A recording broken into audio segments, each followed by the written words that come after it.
You know we love spooky things. This is why we fell in love with Michigan-based Lynn B Designs. When I popped the pumpkin spice all the things wax melt into my burner, my home was filled with the delicious buttery scent. Plus, there's the wide variety of gorgeous nail polishes with themes like Hocus Pocus and Pleasant Peninsula. All products are vegan and cruelty-free, and you can find monthly sales on Facebook and Instagram at Lynn B Designs. Head to lynbdesigns.store today.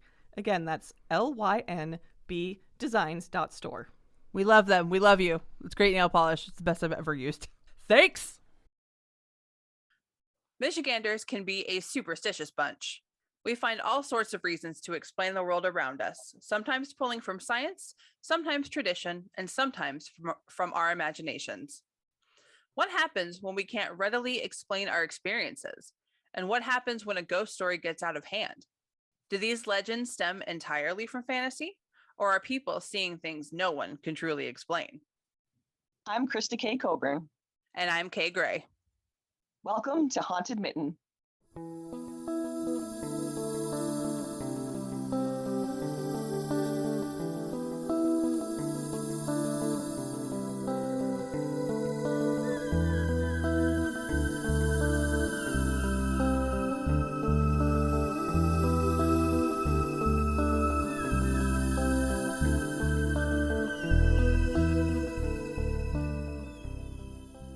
Something a little different for you this week. Yes. We haven't delved into the topic of UFOs, or UAPs as the government now calls them.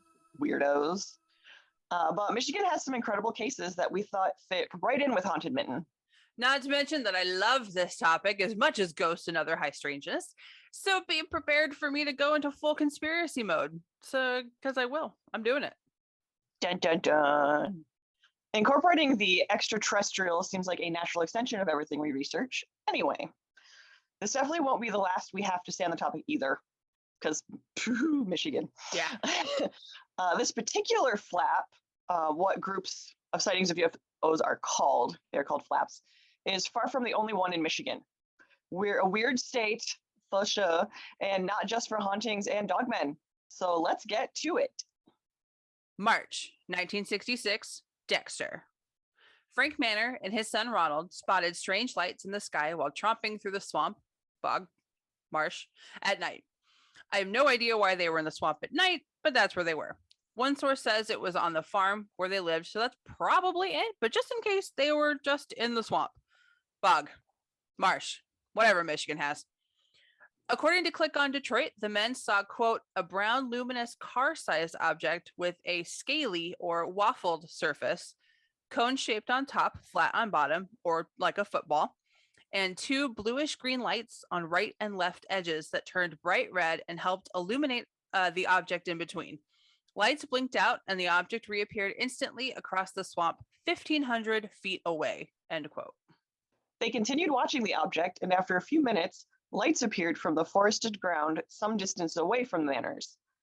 They seemed to be signaling to the craft, which then took off at, quote, lightning speeds over the men, making a whistling noise.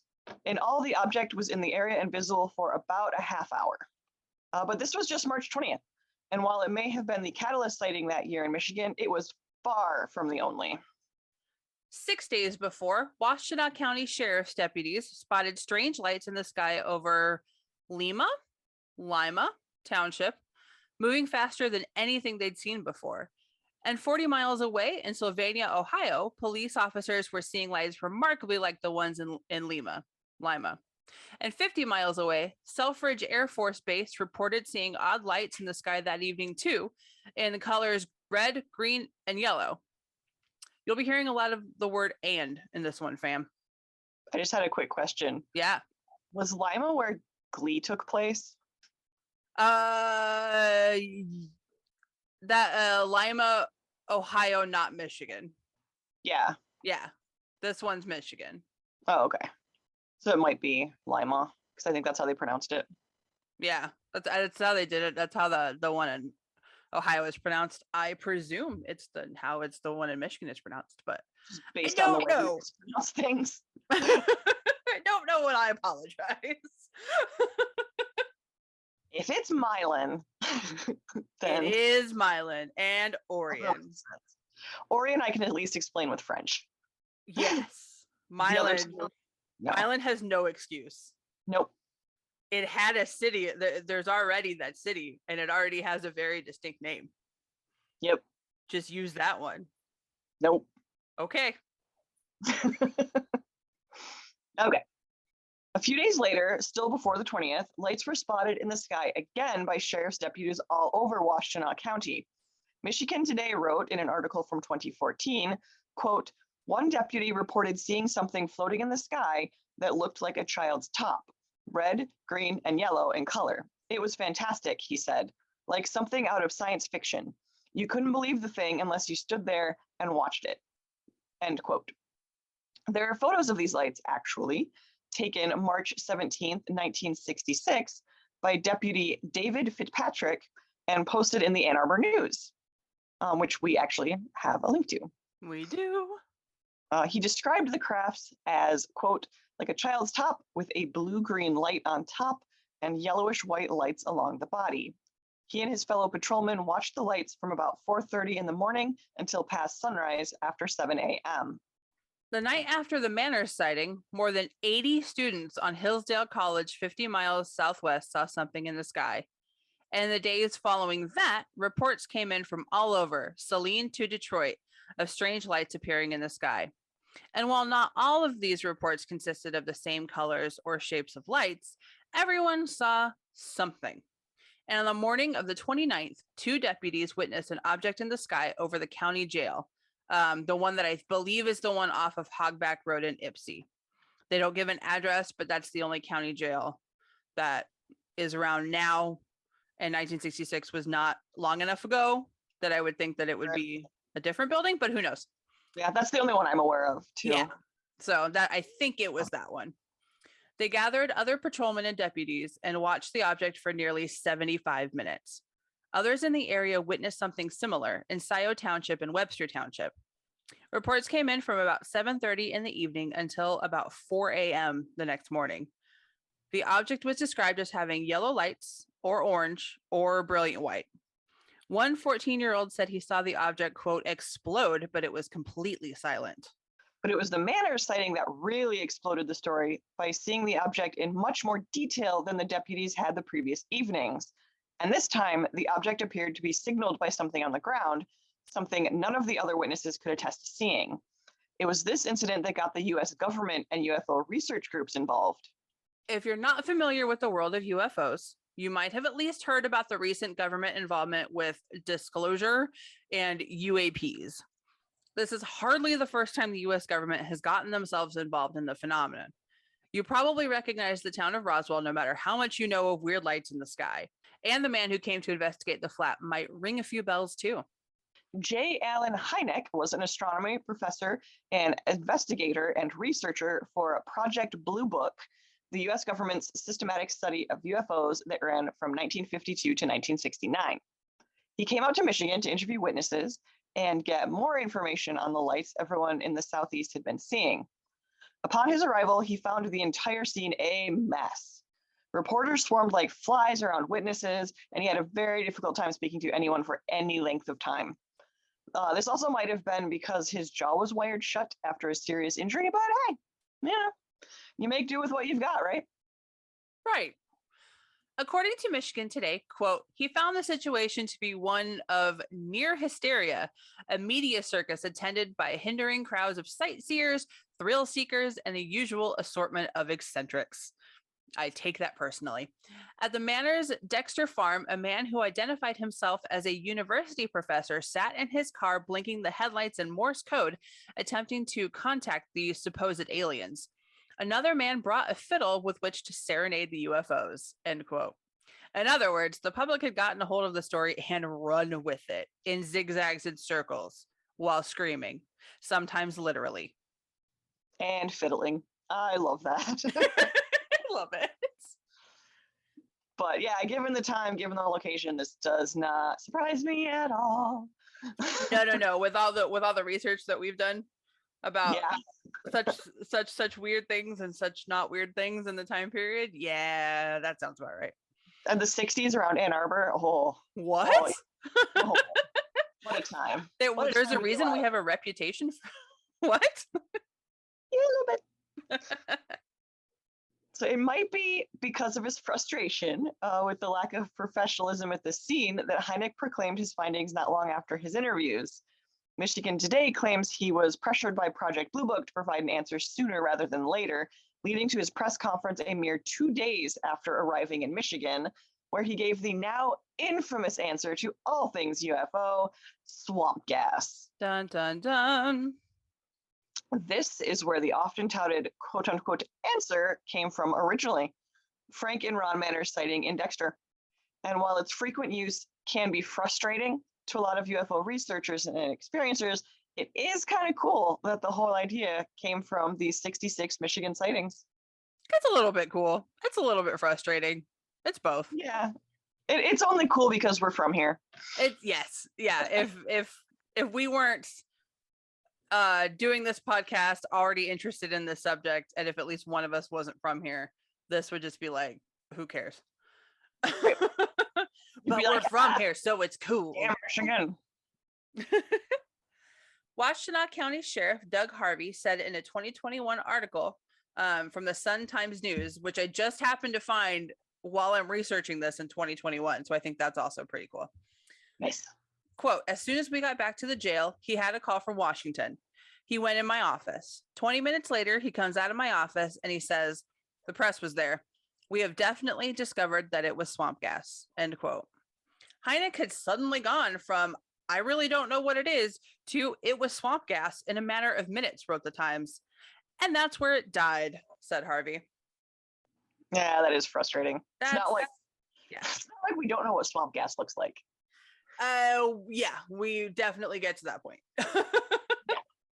So, however, we do need to point out that Hynek absolutely regretted ever saying it. He's somewhat infamous for regretting it.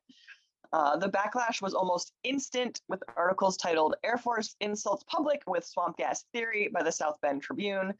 He later took it back, saying at a UFO symposium that he had made a hasty judgment and or that the media had, quote, misunderstood what he had been trying to say. Fascinating. It's difficult to determine what he really believed or what kind of judgments he made based on his very limited time in Michigan. Maybe the Air Force did push him to decide too fast. Maybe he just regretted that the swamp gas theory became the prevailing one of cynics everywhere. Either way, there's little doubt dozens of people in Michigan saw something unusual in the skies. This event led to national news too. Walter Cronkite himself did an episode of CBS Reports titled UFO, Friend, Foe, or Fantasy in 1966. It's all on YouTube if you want to watch it. It's kind of amazing that something like this got the attention of the Cronkite. That's crazy. Yeah. I feel like this shows that people like took it more seriously back then. Oh, absolutely. And I think it's actually, as much as I love my paranormal TV, I think it's actually the fault of paranormal TV that stuff like this is no longer taken any kind of seriously. Yeah. It's just it's everywhere, and it's all become, no matter how seriously like the TV show or whatever is taking it, to the outside world, it's a giant joke. Yeah, like I can't imagine someone like Walter Cronkite doing this today. Oh no, like journalist worth his salt, which granted is few and far between at this point, would ever devote the time to weird shit in the sky in a state especially like Michigan. Right. And so while we're focusing on the Michigan sightings in particular, it's worth pointing out that UFO sightings were happening across the US from California to New Jersey. In fact, 1965 through 1967 was one of the biggest flaps in recent history. You might even know some of the incidents that happened within that time frame, some of the biggest being the Exeter incident and the Kecksburg crash. And let's not leave out that everything Mothman happened in 66 and 67 in Point Pleasant, West Virginia. It was a huge decade for UFOs, with Michigan just being one part of the phenomenon. And at some point, I'm going to sit down and research all this stuff thoroughly. It may go on Patreon much later. We'll see. Or it might just be for me. You gotta share that. It is kind of wild because I knew some of this. I mean, I watched like sightings and shows like that growing up. I didn't know about the Dexter swamp gas connection until I'd say the last couple years, because there is some info on the Ann Arbor District Library's website. And one of the things that we did while we were closed was kind of beef up some of our old articles and get things onto computers that were only in print and just general archival data stuff. And that was one of the things was the Dexter sighting. And I thought, whoa, that's cool. So I looked into it a little bit more. There's a great presentation by, I think it's the Livonia Library. There's one of their research librarians does a presentation. It's a little dry, but it is fascinating if you can get through it. If you don't have an ADHD brain like mine, maybe you can get through it easier. But I mean, it's a full-on presentation. He's got slides and everything. It's great. But like a lot of this other stuff and these connections I didn't know about, or I wouldn't have made those connections even if I was aware of them. Oh, for sure. And I didn't even, I wish that I could have worked for AADL while you were typing up all this UFO stuff, because that's amazing. Hey, talk to Andrew, see if you can volunteer. Can I do more UFO things? Thank you. That's all I want to do, though. So you can do more right on the desk. What was I gonna say? Oh, but I actually didn't know about the swamp gas thing until I started doing this research. I cursorily tried to find the Livonian presentation, and I couldn't just find it offhand, so I was like, I'll come back later, and then forgot. Okay, I think I have it bookmarked. I can send it to you. That would be amazing. I would love to watch that. But yeah, I didn't like, I knew that it was Hynek that was the first guy to say swamp gas, but I didn't know in which sightings it was related to. Right. And I remember growing up, and it was always a joke because Michigan is very swampy, boggy, marshy, what have you. Like I grew up when I was a young child, right down the street from a bog. We went there all the time. So it's like swamp gas was like an extra joke because people know what swamp gas is. Like no, these look different. They're a very different phenomenon. Yeah, it's like the newspaper said, it was like, you've just insulted an entire state. Like, we don't know where we live. We don't know where we're from. Do you know how wet this state is? Like, we all live in the swamp. We know what swamp gas is. Yeah, like this is just so ridiculous. It's just, I don't know. And I've seen things in the skies that I can't explain. And it's swamp gas doesn't go that high that I've seen. Everything I've seen has been very much up in the air. Well, and I feel like anybody who looks at it for more than like a nanosecond can figure out the difference between something gaseous and something solid. Yeah. And maybe you can't if it's at a certain distance. I have no idea. I'll be honest, I had to look up pictures of swamp gas because I'm from a desert. Right. I didn't know swamp gas was real. Yeah. I assume that's probably why it caught on the way that it did, is because it's not, I mean, it's common here, but it's not necessarily common everywhere. Oh, I absolutely thought it was just a joke. Like, I legitimately thought that swamp gas was not an actual thing, and that and much like ball lightning, which we know is a thing, it's just so rare that it itself is a joke, that Right. it was just this thing that was made up, like, oh, these backwoods people don't know what swamp gas is, kind of thing. Yeah, it's like people who live on a swamp, they're gonna know what that is. But we live here. Right. And it's the same thing as like will-o'-wisps, right? Or will-o'-the-wisps. Yeah, and that goes back countless centuries, especially in England and the British Isles in general. That's actually the word jack-o'-lantern, since we've just come off of Halloween. That was another word for swamp gas.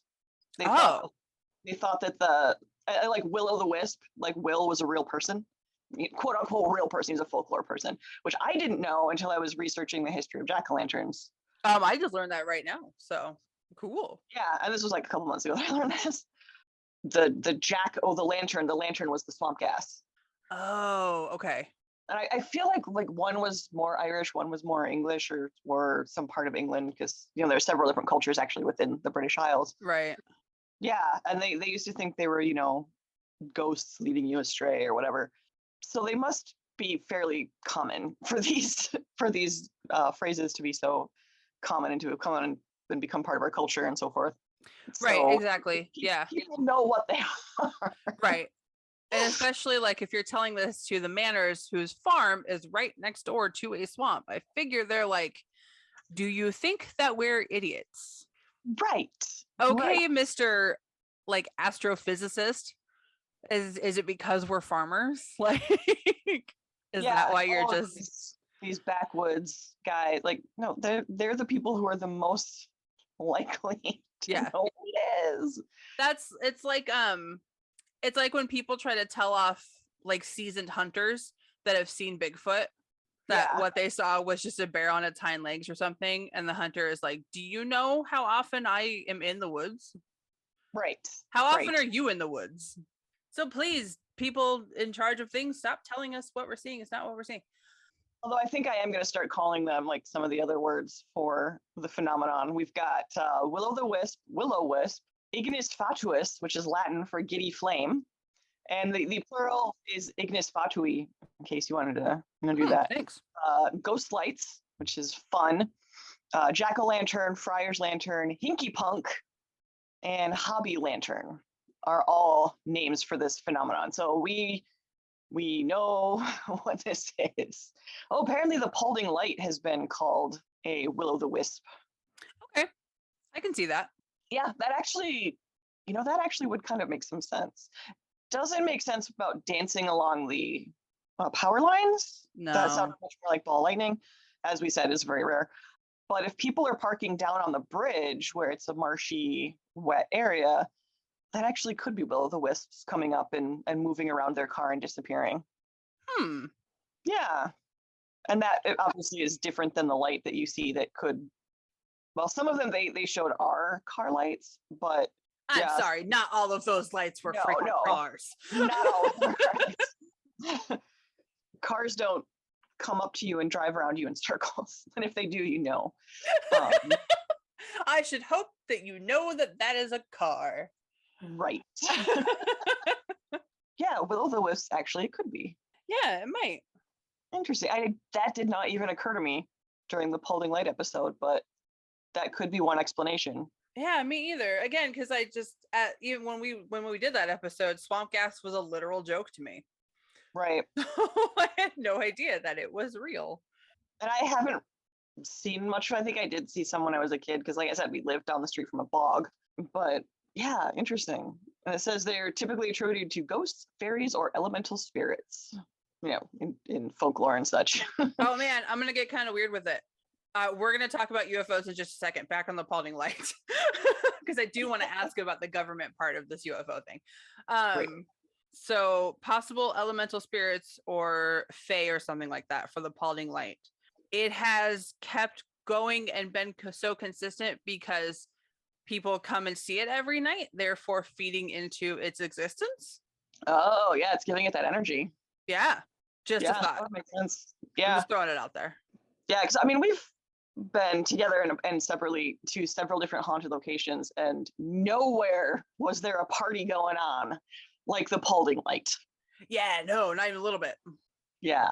No, if we go to a haunted location, either it's completely abandoned or is set aside for this specific thing and no one else is there. Or in the case of like the Denton Bridge, it's just a neighborhood and no one's around because it's nighttime. Right. Like there is not a group of people gathered to watch this specific thing like there is the Paulding Light or like the Brown Mountain Lights or any of the Marfa Lights, any of the other states that have weird, unexplained lights. Right. And I'm reading from Wikipedia. I just looked up will-o'-the-wisp because I was trying to find what some of the other names were. And like this gives it as a given. It says notable will-o'-the-wisps include St. Louis Light in Saskatchewan, the Spook Light in southwestern Missouri, great name, Marfa Lights of Texas, the Naga Fireballs on the Mekong in Thailand. That sounds amazing. That sounds badass. The Paulding Light in Upper Peninsula of Michigan, and the Hessdalen light in Norway. So like they take it as a given. Wikipedia is like, yeah, that's Paulding light is swamp gas. Huh. Okay. Will-o'-the-wisp. And that's, of all of the research we did, Paulding light, of all of the reading, of all the talking to people, not once did, oh, their will-o'-the-wisps come up. No.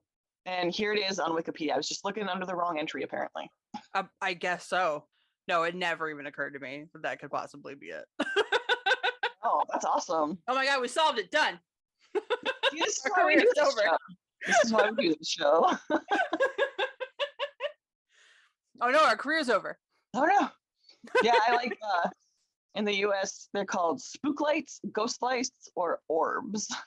Ah, orbs. Please don't get me started on orbs. I was like, orbs, do they really call them that? Maybe someone does. Someone does. It says by folklorists and paranormal enthusiasts. So someone's calling them orbs. At least the writer of that article does. Yeah, they do actually cite their sources because it is Wikipedia, and that's kind of not exactly required, but you're strong-armed into it. You are. Which is great because then I can follow those sources. Yeah, usually when I hear orb, it's something totally different. It's usually in photographs or videos. Yeah. Um, It's a lot more related to ghosts than it is natural phenomena. yeah. So that's I guess someone could be making the jump. I mean, if you're filming outside, yeah, and there's marshy, swampy water nearby, you can certainly get a will-o'-the-wisp. Sure. But yeah, when someone talks about orbs and the paranormal, that's not what I'm thinking of. Nope, not even a little bit. Okay, so I wanted to talk a little bit about Hynek and the U.S. government's involvement in the UFO or UAP phenomenon. And this jumps off of swamp gas as well. So it seems, at least according to, Sheriff's Deputy Doug Harvey, that it seems that Hynek got a very strong phone call, leading him to say that the sightings were just swamp gas after I think he was there for a grand total of like 24 hours and then got this phone call from the government and was like, oh, it's swamp gas. We're done. Bye. Yeah, that's what I've always read, is that he was pressured. Yeah. And that's wonderfully suspicious. Right. So, yeah, the U.S. did have an entire project for the systematic study of UFOs after Roswell and after a couple more things happened in the early 50s called Project Blue Book that they ended in 1969, having said that they couldn't find any evidence. It was all nothing, a whole bunch of swamp gas and ball lightning, and ended it. But weird. Yeah, that is weird to me. I do know that at the time there was still a lot of concerns about Russia and Soviet Union. So that was another fear that there was the fear of like, aliens coming from outer space, but then also, aliens don't exist, it must be the Russians. Yeah. So they usually wanted things tidied up quickly. It could be suspiciously because it's like, they have something to hide, but it also could be, we don't want to cause mass panic because there was already a lot of anxiety in the air. Definitely. And like, I don't know, could it have been the Soviet Union? They certainly were ahead of us in a lot of ways technologically, in some ways still are, some ways not so much. Yeah, I don't know. I don't know. When we look at the picture as a whole, which is like the sightings from 65 to 67, from literally Pasadena, California to Newark, New Jersey, I think it both lends a little, like it adds and it takes away from the is this just a foreign power spying on us? Like, I feel like if it were, they would have done more. Right. And since the fall of the Soviet Union, like, we kind of know what they were up to at this point. Mm-hmm. I'm sure there's still a lot of secrets, but I feel like if a program that big, we would have uncovered. I mean, we've uncovered so much KGB stuff. Right. And I think if they, I feel like, and this is me coming from having no military experience whatsoever, thank goodness. If it was just focused over maybe strategic cities in the US. Right. And I know it was over they saw something at Selfridge Air Force Base, but like even if we're including things like Kecksburg or the Mothman in Point Pleasant, West Virginia, like why show up at these smaller places then if you're some superpower, Russia or other, testing out new technology or trying to spy on us? Like, why go to the tiny towns? Why would you come to Michigan? Well, I mean, in Michigan, you've got the University of Michigan. Dexter's very close. Pasadena, you've got the universities there. Yeah. I don't know that U of M was necessarily involved in anything. It wouldn't surprise me. I mean, it's pretty big international university. But I could see going to smaller towns to test things because those people are going to get written off, as they were. They were written off.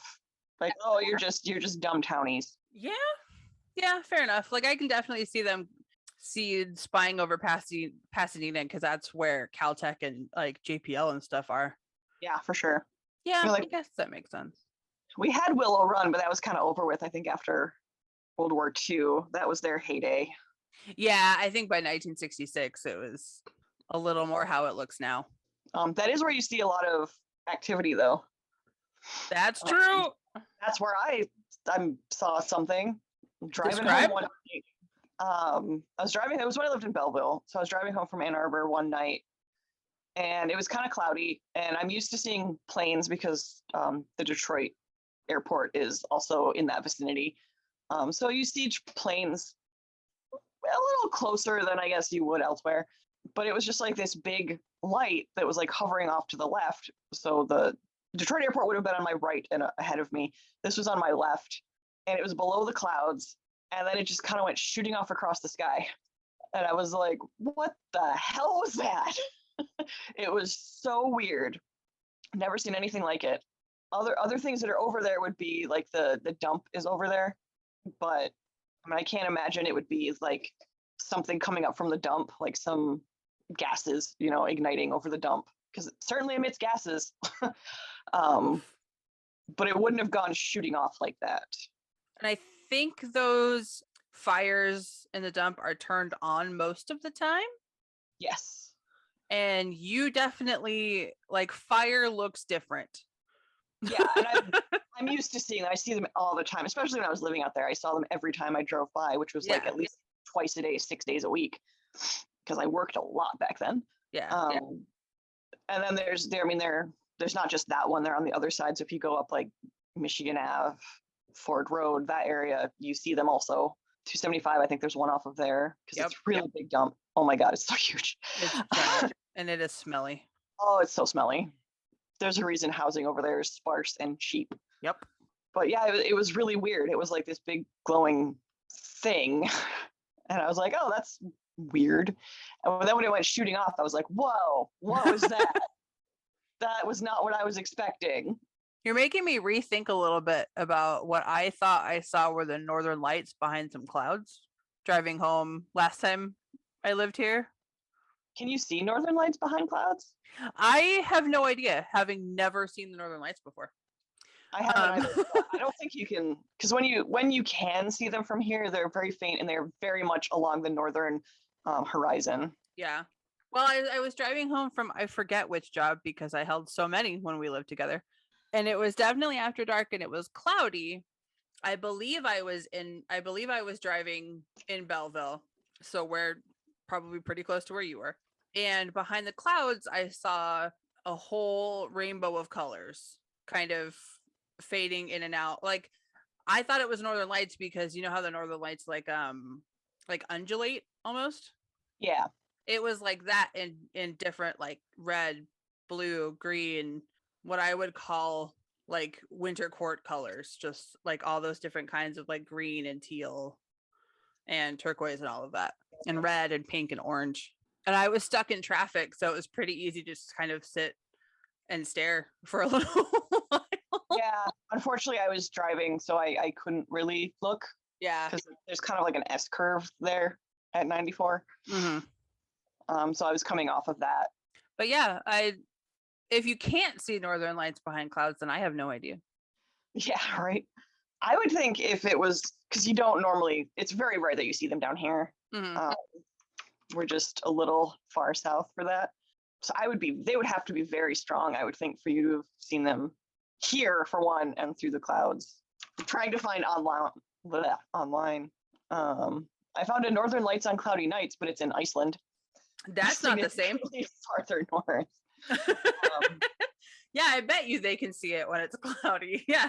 Okay, and this says the lights of Reykjavik, so we're up north, still glowed in the distance, and the clouds in the sky above our bus all but extinguished a possibility of seeing the famous lights. Oh, okay. So if they can't see them, a place where you can like normally see them on cloudy nights, No. You would not be able to see them down here. All right, then I don't know what that was. There were not any at that point in time. There were not. There may have been one of those LED billboards around in our region, but definitely not as many as there are now. And I wasn't on the freeway. I was on a street. Okay. So I don't know. I saw something weird. Yeah, that is weird. Who knows? Maybe it was swamp gas in the sky in a crowded suburb. Whatever. Yeah, and if it was, well, because we get that lightning in the clouds too, but that's pretty obvious. You know what that is. I know what lightning looks like, and it didn't flash. It literally like undulated in different colors. Yeah, that's really interesting. All right, well, I'll stop saying it was the Northern Lights. Then I've definitely never seen them. That sucks. I would like to see them. I would too, but yeah, we have to go up north. Yeah, guess so. Oh darn. Michigan's so cloudy. It's so annoying. They're like, oh, you can see whatever meteor shower. It's like, no, I can't because I live in Michigan and it's friggin' cloudy. All the time. I'm looking outside right now, cloudy. Like it was sunny yesterday and I was like, oh my God, the sun. Oh my God. What? The cats were going nuts. Like, oh my God, what is this in the sky? I think that's all I wanted to bring up about this stuff. I could talk about all the other stuff that happened, but that's outside Michigan. Right. I don't know. It's interesting that the Mothman stuff happened around the same time, but I don't know if it's connected. I guess I would need a little more explanation on that. I would have you read the Mothman Prophecies by John Keel. Yeah, I don't know if I could get through that though. It's really difficult to get through. It would probably be way better in audiobook form. That I could maybe get through. Yeah. But I will say almost a definitive, it's all connected. For sure. There were UFO sightings before the Mothman showed up. Yeah, but I mean, correlation isn't necessarily causation. No, but when you look across, when you look at words, when you look across all the things that were happening, in terms of like UFO sightings, from 65 to 67, all across the U.S., it was kind of like, the Mothman and the collapse of the Silver Bridge was like the culmination of everything. Then why didn't Mothman show up in other places? That's the big question, my friend. Yeah, and that's what keeps me from thinking it's really connected. Because like if there were, we had all these UFOs and across the country, across the world, what have you. And also like there were weird creature sightings at the same time, and then the UFOs went away and the creatures went away. I would be more inclined to think so, but it's like this happened all over the world, and in this one place, this other thing also happened. Well, let's see. I think like we didn't have Dogman popping up in Dexter. Just like Roswell, we have alleged bodies were recovered, so that would be a creature, I would say. I mean, people are creatures too, so I don't feel like too insulting saying that. No, yeah, I think it would be fine to say creatures. I think that's kinder than like, I don't know, some other things I could have said about these things. Yeah. Like I had someone get mad at me once. I don't remember what the argument was because it was years ago. But I go, well, would you call people animals? I'm like, yes. Yeah. Yes, I would. Because Correct. people are animals. Like, I don't understand. Like, yeah. Your argument is invalid. Yes, I would call people animals. Yeah. It's because we're animals. It's crazy. Yeah, because we are. Animal is not an insult. I mean, you can use it as an insult. You can use anything as an insult. Right. But people use the word special as an insult. oh yeah. Doesn't mean that it is. Do you have any personal UFO stories? Times you've seen other things you can't explain? Oh man, it's the whole thing that got me into this stuff. Well, that and my mom for watching like sightings all the time. Yep, my mom too. And her favorite shows were Star Trek, Sightings, and The X-Files. And I didn't like Star Trek, but I was terrified of the other two. But then I was walking home from Sunday school because the church was right down our street. And I was probably 8, maybe. That's about a time when my parents let me walk down the street by myself. And it was about noon because that's when Sunday school got out. So a little afternoon. And I'm just crossing the street to go down to my house. And I look up and there is this cigar-shaped thing in the sky. And it was huge. Like I could see the individual panels that made up the craft. And it had like a little periscope thing on top. And it had windows, but it was a really sunny day. And I don't think there would be any chance that I could see in those windows. It was too far for that. I stopped dead in my tracks. I was probably in the middle of the street, but I grew up in a really quiet neighborhood. So I probably wouldn't have gotten hit by a car. And I just watched it for probably a little less than a minute. And then freaked out and sprinted down the street to my house. Dad was washing his car in the front lawn. I didn't say anything to him. I didn't say anything to anyone because I was way too freaked out. And I just kind of went about my day as normal and didn't actually tell my mom until I think sometime in high school. And that's kind of what scared me half to death of this stuff, but also got me interested in it. I still wouldn't watch the X-Files. I didn't watch the X-Files till I was an adult. And even then it's really scary. Yeah, I mean, I watched it. I remember watching the premiere, but I'm also 5 years older than you. So like that makes sense. Yeah. But yeah, my mom watched all that stuff too. And I remember being a kid, I don't know, riding in the backseat of my parents' car. We were driving home from my grandparents who live, it was kind of out in the country, especially back then. Now there are a bunch of subdivisions and crap. But back then there was hardly anything out there. And I was just looking up at the stars because I couldn't really see the stars at home around Kalamazoo, but I could see them out there. So I was just watching the stars out the window. And there was this one that was just kind of hovering, maybe twinkling or something. And then it suddenly shot off.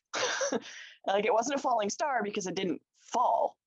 It went shooting off at like a like upward off to the side kind of angle. Mm-hmm. And I've watched several meteor showers and I've never seen a meteor do this. And I was like, holy crap, what was that? Like, what did I just see? Stars don't normally behave that way. Planes don't behave that way. Helicopters don't behave that way. Nothing behaves that way where it's just hovering. And it looked like a star. It was very, very, very, very small. Like a star. And then, yeah, it just suddenly went shooting off. Wow. I was just completely dumbfounded. Because I was like, well, that's not a falling star because it didn't fall. No, those are incredibly routine and predictable. Like when you look up in the sky, you know what a falling star looks like. Yeah. And they happen very quickly. Yes. It doesn't like sit there and hover and then fall. That's not how they work. Oh no. The weirdest one was the one in Belleville. Yeah. And I've heard that they're often seen in Canton, which again is around Willow Run Airport, which is private airport and also a museum. They have the big air show there every year. But yeah, I've heard that from several people, and I come across little news clips every once in a while when I'm looking into stuff, either for Haunted Mitten or for other things. Yep. And yeah, Canton is often brought up, but that would make sense with the airports being there. But I've never seen anything around the Detroit airport other than, planes. Yeah, no, I think I think even if there was, I think it's too busy of an airport to tell. Yeah, it's very busy. It's very bright. Yeah. Whereas Willow Run is, well, not for one. Also, it's kind of not exactly rural, but it's not near a city. No, and especially kind of during the quote unquote heyday of UFOs, it would have been rural. I don't think a lot of those communities were there. Oh yeah, because so much of Canton are, like, I would say within the last 10, 20 years, subdivisions. Yes. Yeah. For rich people. Oh, what? What? What? Yeah, and I mean, just in the last, 8, 9 years, I've seen Michigan Avenue just like explode with stuff. Oh my gosh, yes. And Ford Road, yeah. Oh yeah. All right, well, that's all I really want to talk about. Yeah, I would be really interested in hearing what other people have, because I'm sure people have had experiences with this all over Michigan, Oh my God. Yeah, please email especially us. further north where you can see the sky better. Where we have a couple of dark parks up there. The UP we have several beautiful forests, and of course over the lakes you'd see a lot of the sky up there. I feel like this is good viewing state just because we have so much lake, and you can't build cities on lakes yet. We haven't anyway. You can. Thank- We haven't. Thank goodness. Can we not? Yeah. Yeah. If you have had sightings or encounters, or maybe especially if you were around 65 through 67, email us. I would like to hear your story. Yeah, because especially like in Dexter, it was a big thing, and Hillsdale sounded like it was a huge thing. It went on for hours. One of the deputies drew a picture of what he saw. You can see that on Cronkite's special. Mm-hmm. He draws it for him, and it does not look anything like a will-o'-the-wisp swamp gas. No. Nothing. It looks nothing like that. It looks like a, I always say football, but it's a little more squished than that. It's kind of like a deflated one. Yeah. Deflate gate. Ooh. Oh, shit. Controversy. Oh no. Yeah. But he gets like a big, I don't know if he's like a sketch artist or whatever, but he gets out this big piece of paper and he sketches it for him and he explains it and he points things out. And yeah, it's pretty cool. So yeah, definitely check out the Walter Cronkite special. Yeah, and that is in its entirety on YouTube. Yeah, several people have uploaded that. Oh yeah. And while I didn't mention any books this time around, because everything I got was from newspaper articles, most of it from aadl.org in their archives. Thanks, archives team.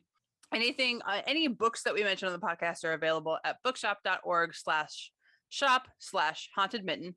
If you want to read more about haunted stories and would like to get your own copy, every purchase benefits this podcast as well as the independent bookstore of your choice. And of course, the authors, most of whom are fellow Michiganders. It's a win-win-win. Don't forget to like and review Haunted Mitten so more people find us. Follow us on Facebook, Meta, whatever the fuck it's called, Twitter, and Instagram at Haunted Mitten. We are also on Patreon.